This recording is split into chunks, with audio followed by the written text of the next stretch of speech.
प्रेत आत्मा को, पुण्य आत्मा को स्वर्ग मिलता है, वो बड़े बेटे के हाथों मिलता है। तो बेटा उस समय हम जो मुख्य अग्नि है वो आपके हाथों नहीं करवा पाए क्योंकि आप यहाँ थे, तो ये कार्य छोटे भरतलाल से करवाना पड़ा। लेकिन अब उस दहकती हुई, कहते हैं पार्थिव देह जो है वो दहकती हुई इधर उधर भटकती है, तो उसके लिए मैं अर्ध जल करवाता हूँ जिससे उस दहकती हुई आत्मा को शांति मिलेगी। तो बेटा ये जल की झारी अपने हाथ में लो।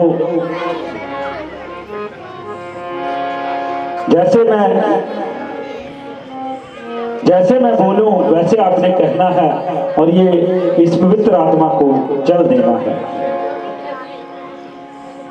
हे परम पिता परमात्मा, हे परम पिता परमात्मा, हम बिल्कुल अनभिज्ञ हैं, हम बिल्कुल अनुभज्ञ हैं। मैं अंतिम समय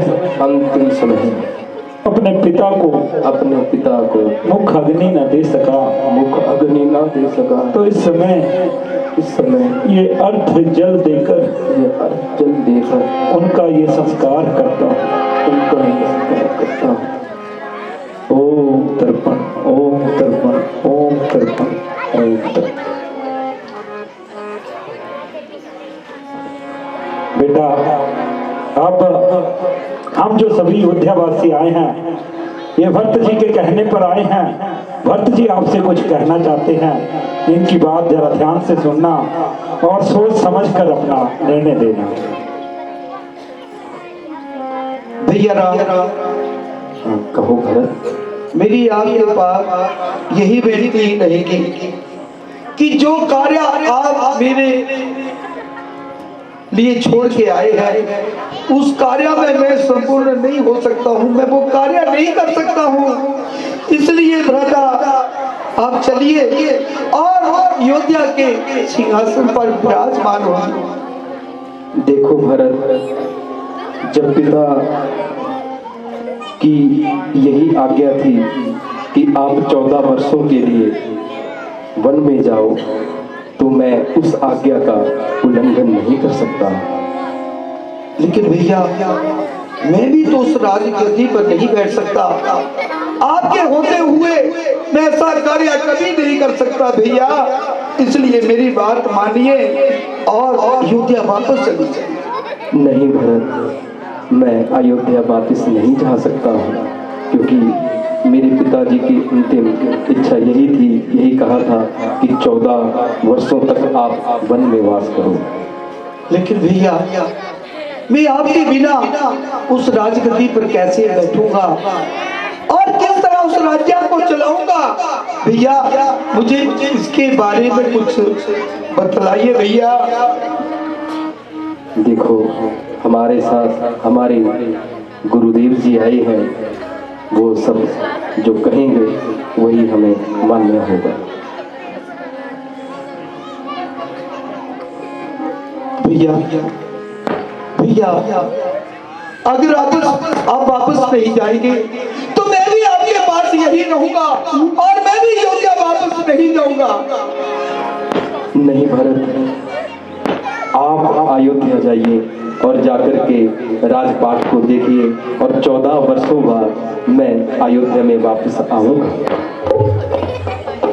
गुरुजी जरा आप ही हमें समझाइए, लेकिन मैं तो इनके बिना वापस नहीं जाऊंगा। बेटा मैं तो पहले ही जानता था कि प्रमाण क्या होता है, और ये जो हम जिस कार्य के लिए चले हैं तो मुझे मालूम है कि उसका निर्णय क्या होगा। लेकिन मैंने जो मुख्य कार्य करवाना था, मैं तो उसके लिए आया था, वो मैंने करवा दिया। लेकिन हे ककेई, आज तू दोष मुक्त हो गई, आज तू दोष मुक्त हो गई। अब तुझ पर कोई दोष नहीं लगाएगा, क्योंकि तेरे इस भरतलाल ने उस दोष को मिटा दिया है। जिसके लिए तू राजपाट मांग रही थी, आज उसने उसको ठोकर लगा दी है और बड़े जो भाई है उसके चरणों में उसे न्यौछावर कर दिया है। धन्य है कैकेयी कि तेरी कोख से ये भक्त जाल जैसा पुत्र पैदा हुआ। माताएं पुत्र को ज्ञान देती हैं, लेकिन आज पुत्र ने तेरा नाम चमका दिया और एक बार फिर से तुझे अयोध्या में जीवित कर दिया। धन्य है भरतलाल, धन्य।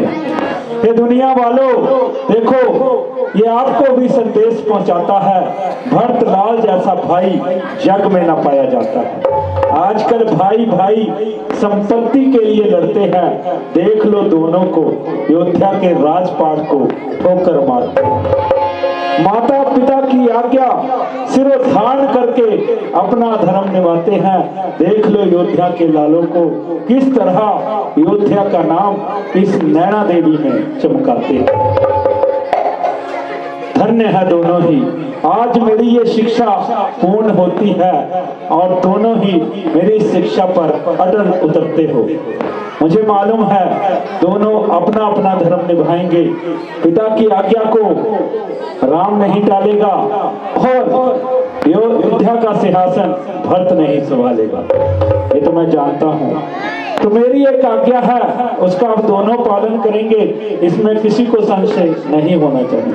कहिए गुरुदेव, आप भी कुछ इसमें हमारे दिल को।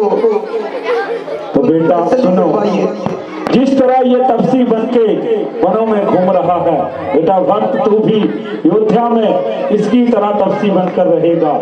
रही बात रियासत सिंहासन की, उसे सूना नहीं छोड़ा जा सकता, इसलिए इसकी चरण पादुकाएं ले चलो। इसे राजगद्दी पर रखा जाएगा और ये जब 14 वर्ष बाद आएगा तो उस सिंहासन पर फिर विराजमान हो जाएगा। भैया, हमें गुरुजी की आज्ञा जो है वो सुनवाते है। आप अपने ये खड़वाएं मुझे दे दीजिए ताकि मैं इनको उस राजगद्दी पर सजाऊंगा और आपके आदेशों का पालन करूंगा। ठीक है भरत, आप ले जाइए। राम चरण सुखदाई भज मन राम चरण सुखदाई भज मन राम चरण सुखदाई। जिन चरणों की चरण पादुका भरत लिया जिन चरणन की चरण पादुका भरत लिया लिपलाई। सोई चरण के भक्त कोई सोई चरण के भक्त तब हरि नाम चलाए भज मन राम चरण सुखदाई भज मन राम चरण सुखदाई।